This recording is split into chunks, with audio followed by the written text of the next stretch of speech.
Yeah, okay.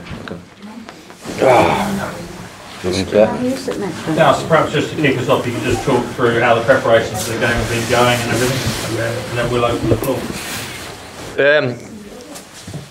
Preparation's been fantastic. We were just talking before about how well it's been run. Neil, over there, one of the directors, he's done a great job as a group. The way we've done the tickets, the way he's done the tickets, the way he's looked after everybody, I think it's been fantastic. But I might let Ian talk about what training was like last night, to be honest. Yeah, it's a bit surreal last night. Obviously, we haven't had a lot of opportunity to train over the Christmas period because of the amount of games. So we've literally, I think we played 4 games in about 11 days, and so not a lot of time to do anything else other than recover and go into the next one. And got them obviously back in last night. Slightly different environment. I think there was about 5 or 6 TV channels there, and all the cameras. The boys had to run around the cameras in some of the drills because they kind of got in the way, and it was a bit surreal, and you know, something new for the lads as well. So we got through that, and yeah. And the truth of the matter is, we're both one very happy. The other assistant manager wasn't there, you know, like, you know, and stuff like that, to be fair. So. The first thing I did when I came out after the game last night at the Etihad was obviously to phone down to see how the training went. So I was privileged that I was watching one of the games. I guess most of you watching probably think the game of the season, and now we've got a game of a lifetime really for Woking, and to be involved in it as one of their own, as somebody came here when he was 8 years old. It's an incredible feeling to think that we're playing a Premier League team. I have 2 parallel lives, one you all know about and one you don't know about. It's been going on for 12 or 13 years, but been no investigative journalism on my coaching career, and rightly so. But now these parallel worlds do collide on one particular Sunday afternoon, and I can't wait. Brilliant. Questions? Down to start, Mark Francis, BBC Surrey. Yep. I suppose the most important thing to start with is the team news from the Hampton result the other day.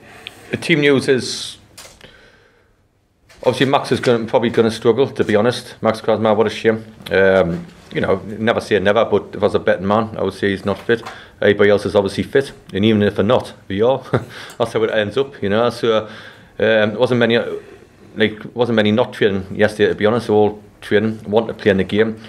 We have tried to sign 2 players a day as well. We'll not know if that's been done by 12 o'clock or not. If that's the case, it's a fully fit squad, and probably the strongest squad since we've been in the job, to be honest. So, you know, games like this, you always got to be careful because we have got 1 or 2 little niggles, and it's always important that we're doing, you know, the Hampton game was more important to us than the Watford game. Not to the club, but to us to win there. And obviously Welling's more important to us than the Watford game. But it's important that we're, you know, people say we could have given Max a breather, but he was desperate to play in the Hampton game, and because he's a bit of hamstring, that's just one of them things. To be honest, that's football. We've got 1 or 2 little slight knocks, but we'll not risk them. We're not just going to say you're going to play for the sake of the game, because we've got other players who want to play. The hardest job is going to be leaving a few out. That's football, that's life, but we'll have to do it. So with Max dropping out, surely it provides a great opportunity for Greg Lowe, who's scored a hat-trick the other day. Well, that's the funny thing wasn't it? One of the things with Greg, he hasn't scored all season really, except for 1, and we'll see him in training, what he's like in the drills, and he's been fantastic. And I just remember before the Hampton game, I said, listen, you know, if you go out there and do something, you get yourself in the team for Watford. Not thinking nothing of it. Well, the daft bugger scores a hat-trick, didn't he? So he's really put me in the crop, to be honest, like, you know. So I'll let them 2 pick a team for this one, to be honest. I suppose the back 5 picks itself really. You've only changed it once in senior competition since the Bath defeat here. Do you think you know the rest of your team, how they're going to line up on Sunday? We'll have a talk about it. That's what we always do, and we don't really pick a team till the day of the game. We've always done that, haven't we? For 30 years, we've always done that here, haven't we? Yeah. So you get a rough idea, you do, but if these 2 signings come in today by 12 o'clock, then it could change things a bit, but you're sort of a big believer you drop yourself. So Greg Lowe, you know, you can't really drop yourself after scoring a hat-trick.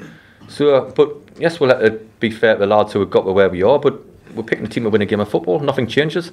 Then after that, we'll pick a team to win against Welling. So nothing changes in anything. We're just playing against better players on a better occasion, and it's fantastic, really. But nothing will change. Thanks, Mark. And when the draw came out and you get Watford... Sorry, Daily Mirror, wasn't it? Sorry, Adrian could remember Daily Mirror. Yeah, sure. When the draw comes out and you get Watford, what's your first reaction when you get a Premier League club and they're going to be coming in? My first reaction wasn't very good because I made my debut against Watford for Millwall, and I thought I was having a decent game, but when I was walking off, the crowd forced differently. And imagine what it's like at Millwall. I've been dying for 5 years because I was always an average player. And it was my ambition to play for Millwall. I was there for 5 years, dying to get in. And also my debut was against Watford, and it was a dream come true. But we're 2-0 down at half time. But we did turn around, and Martin's given it one of them, and Ian's come on, let's do it. And it's fantastic, you know, a Premiership club, and the dreams are made of, really, you know. So I don't know what you thought. What do you think? Yeah, I think Martin was probably one of the only ones that actually wanted a home draw. I think you obviously see the glamour of going away to Old Trafford or Anfield and these grounds. I think everyone had kind of zoned in on that, but Martin made a great point probably about an hour before the draw when we all met up at Stamford Bridge and said we'd love to see this place packed out. And actually the more we thought about it going into the draw, that was something that really appealed to all of us. And obviously we were quite late in the draw, so there was a lot of teams that had gone, but there was also some really big ones left, so it was quite nervous, and we were kind of, you know, pacing around up at the draw. And you know, when it came out, I don't think we could have asked for any more than a Premier League team at home, live on TV. I think that's probably beyond all of our expectations. Not just going into the draw, but at the start of the season when we took the job as well. So you know, it's a massive kind of reward for the players' hard work and everyone at the club's hard work, and you know, hopefully a day we can all enjoy. I was here for the packed out against Finchley, and that was 1958. 7,100, I think it was, for the FA Amateur Cup quarter-final. And Woking got through and got to Wembley and won at Wembley. It was a wonderful part of my childhood to have your local club go to Wembley. 71,000. The Amateur Cup was huge in those days. I think the second half was live on BBC, which was you know, an amazing thing for a non-league club, especially your own local club. And we were winning. Woking was supposed to win. They were a good side. They were supposed to win against a team in the same league, Ilford. But Ilford battered Woking at the start of the second half. And my mate that I went with was a year younger than me. I was 11 or something. He'd been 10. He couldn't look. So I always tell the story that I think it was my first ever commentary, because I had to commentate on this awful period of Woking hanging on and the goalkeeper making amazing saves, because he didn't know what was going on. He daren't look. But we got through it. I don't know whether the commentary got through it, but Woking got through it and won 3-0. And a strange coincidence, the guy who scored the second goal that sort of took the heat out of it, he is the great uncle, he was the great uncle because he passed away this year, a guy called Reg Strand, of Tom Cleverley, who probably will be playing in the game for Watford. So there's a really nice connection. So when we talk about Watford coming out, they're a wonderful club. They're the sort of club that you want to entertain, you want to look after properly. They would do that if the game was at, and maybe, you never know, maybe we'll get a chance to go there. No, you don't know, but they're a proper they're a proper club, and you know, we've done everything possible to try and make it good for them, and we'll try and do everything possible to make it bad for them between 2 o'clock and 4 o'clock on Sunday. Martin, when you've covered Watford games since the draw, have you been looking at them slightly differently? No, I was asked, actually. I did the Everton game for Premier League Productions, and that involves doing a cross to NBC, to the States, live cross, and I was standing there with Danny Higginbottom, and it happens all the time that they do the Monday games for PLP. What they say is, well, you know, it's Everton versus Watford, Everton doing this, Watford doing that. But the first question was, are you scouting or commentating, which really took me by surprise, but I was definitely commentating. We haven't got a clue what the Watford team will be, but I guess through work, at least I'll know where they play and what their maybe one or two strengths and weaknesses are. Certainly strengths. I certainly know all about the strengths. No, it's been professional, but obviously we've talked about it a little bit since. I've seen them a couple of times. In fact, on Boxing Day we were here 1 o'clock, and then I was working on the Watford game at 7:30. A busy day. You talked about your two lives. Does anyone at Watford who you do actually know that this is, you know, that you're going to be coming up against them in a different capacity? Adrian Mariappa does, because he's Jake Hyde's mate. So I had to talk with him, and Tom does, because Tom, I've spoken to Tom for 3 or 4 years about the Woking connection. Always teasing him when he played at Wembley. He played at Wembley a lot, obviously. He played in the cup final and the semi-final where they beat Liverpool at Aston Villa. And I've always said, look, great Uncle Reg scored. You know, you've got to score a goal at Wembley to match what Woking did. and we've had a bit of banter about that. So he's probably the only one that really knows. Alan, you talked there about some of the league games almost being more important for yourselves than this game. Can you just explain effectively why that is? A lot of people will think, big glamour tie, you get a Premier League team. It's a big game. How do you explain it? So I think as a manager, whatever you do, you've got to win a game of football, and that's what I'm here for. Try to win a game of football for me chairman. If not, I won't be here, and stuff. So I've always believed that you get 3 points, that's what you got to do. I think once you stop getting that, you should jack a game in. So I've had this belief where everything on a Saturday is all about 3 points. It was being great leading up to the game because we've said to the players, well, listen, you don't perform, you play against Watford. And it's got the players on it, and they've been brilliant. They've won four over Christmas, 7 on the spin, been great. The concern is how we pick them up maybe after when the whole thing's over. That's the biggest concern, and that's why we're trying to sign 2 players, and that's why we're trying to make the squad as strong as possible, because it is Watford, and even if a miracle happened, we're not going to win the FA Cup. And it's great for the money. I'm delighted for the chairman and directors, the people on the street. I'm delighted for them. But we know it's going to finish somehow. When that's finished, we've still got to do the things what we'll have to do for the next 5 years by winning league football. And I think that's the most important thing. I've always heard that thing is, it's my first, when I got interviewed for the job, I came in, I says, listen, me 3 different clubs, I've got promotion, but count the cup out and all that, because I'm crap at it. I'm useless, I'm absolutely minging. I was as a player, I was as a manager, I got done first round every single time. I'm absolutely hopeless and all that, and I don't think I was too impressed actually, so because I probably didn't sell myself very well. But bottom line is, I've always been useless in the cups except for this time. But the most important thing, but I've always looked as a manager who wanted to try to progress, and I've looking for, he's got a job just because of a cup, and I think that's cobblers. You should get your job what you do in the leagues, and that's what I was for. So the cup's fantastic, great for the people, great for everybody, but let's get the league action. But I'm not going to take it away from the lads what's going to happen this weekend. It's fantastic, but I've always been judged on league football. I think that's what you've got to do. How do you convince your players that they can win?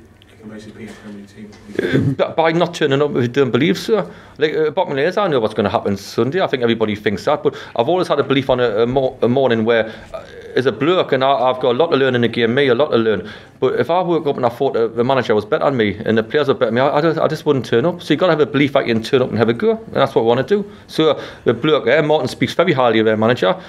I don't know the players he does because I don't watch Premiership football.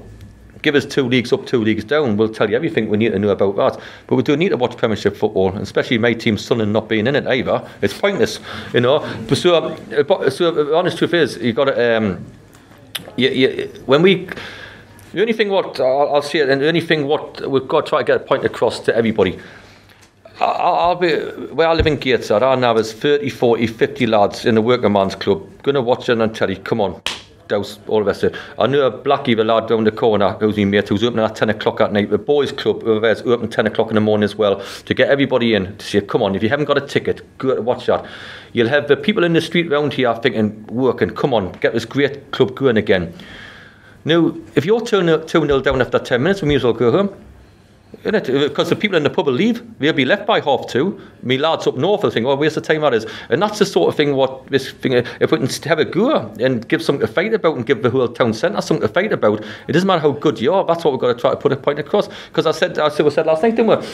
2-0 down after 5 minutes, everybody just go home. The ground will be empty by the time at the end of the game. It really will, in my opinion, because people go in the bars and say, oh, well, it was a good one while it lasted. We've got to give the town, the players, the football club something to fight about. That's what I honestly think. I'm not saying we will, but that's what I honestly think will be the best thing to do. Thank you. Hi, I'm James from Beverley Productions. Hi. How excited are the players for this? Because, as you mentioned, they've sort of been training, working hard to try and get in the team, so they must be pretty buzzing for this game.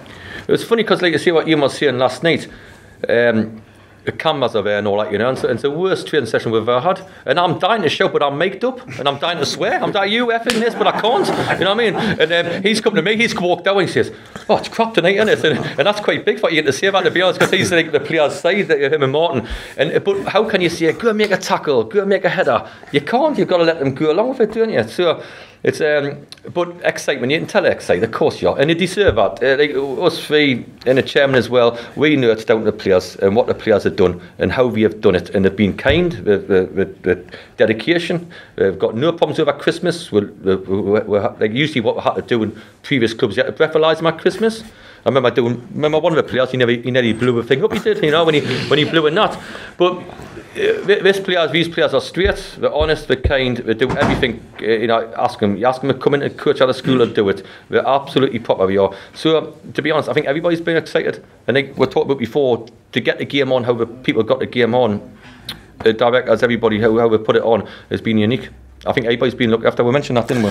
Yeah, I've never known. Obviously, I've been around on your side of this divide. Not that it is a divide, but on where you're sitting. A lot of FA Cup runs from non-league teams and lower division teams in the past. There's usually some havoc at the end of it, and we were aware of that, and we tried to do everything possible. One of the things is making sure that there's not one player who hasn't got the kind of tickets they've had to buy them, of course, but we've made sure that everybody who's put in so much in this 8 to 9 months we've been here, so much, and the volunteers, that everybody gets looked after. And as we stand, there'll be one or two drifting in at the end, probably saying, "Oh, I haven't got a ticket," but for the most part, everybody who should be here will be here, and we're very proud of that. You've got to remember, none of these players were here in May. It's been an amazing pull together by them. They've been extraordinary, absolutely extraordinary. And you know, I wish them well. Whatever happens, it's not about us three, it's about them on the day, and I want them, whatever happens in the game, to be able to walk off with their heads held high. And I have whatever happens, whatever the score is, I have every confidence that they will do that they won't freeze, they'll give it a real go and enjoy it as a part of their career that they may never have again. The money's obviously there as well, like, you know, and the chairman said that we can quadruple the budget. To be honest, there's no money's no better, like, you know, so she's actually gives a go ahead to signs who I like, to tell you the truth. So we're looking at Premier League teams now. We are looking at Premier League. We do appreciate the money. Just saying who you want, Dowse. There you go. So I appreciate it. Yeah, thanks very much, Chairman. You know, so thank you. I don't remember that conversation. I must have been asleep. Very good. BBC, sorry. Rosemary, we know that the club has struggled with lack of budgets and finances for a few years. New investment was coming in the summer with the consortium, but how important is this Cup Run B? Has it saved the club? Has it kept the club going? No. Like any any non-league club, you're always looking for money. The Cup Run, for the players, for the team, for the community, absolutely brilliant. It's brought that buzz back to the club. Financially, any finance is helpful to any club, but say, has this saved the club? Absolutely not. That is an absolute not. We will be looking very carefully at what the money is used on, and it won't be giving him a double budget or a budget. He can ask me for a fiver. He can ask me for a fiver occasionally, possibly. But we will be very careful with the money, like any non-league club should be, because all of us at this level, and indeed clubs higher than this level, struggle for money. So we're going to harvest money and deal with it carefully. Development, in case that's your other question, is moving ahead, as any development does, slowly, carefully, but moving forward. And hopefully we will have a new ground in the medium-term future. The most important development is the fan base, isn't it? Correct. 944 were here for the third qualifying round. There'll be 5,700 on Sunday. That must be fantastic. It is, and I think as a club, as a community club, as you know, we start off with our season tickets for adults at £99 a year, and that attracted, 50, even though we got relegated. We ended up with over 1,500 season ticket holders at the beginning of the season, which for a club at this level is really quite impressive. And that, of course, has gone up and gone up through the season as we've got, as Dowse has got team together, winning team together, team where the players are fantastic with the fans, absolutely meet people, different groups coming in every week. So that buzz is coming back into the club now, and that's really pleased me. And the buzz in the town, you'll know this, is just buzzing. It is absolutely buzzing. They had 2,000 season tickets, but once we got the job, it went down to 1,500. That's actually moderately true. All right, I'm joking, you know what I mean? But it's gone back up again. It's gone back up. Oh, excellent. Good. Can I throw a couple of questions out for Sunday newspapers? Oh, yeah. Which should be embargoed for Saturday night, if that's all right. But I just wanted to ask you about the achievements and exploits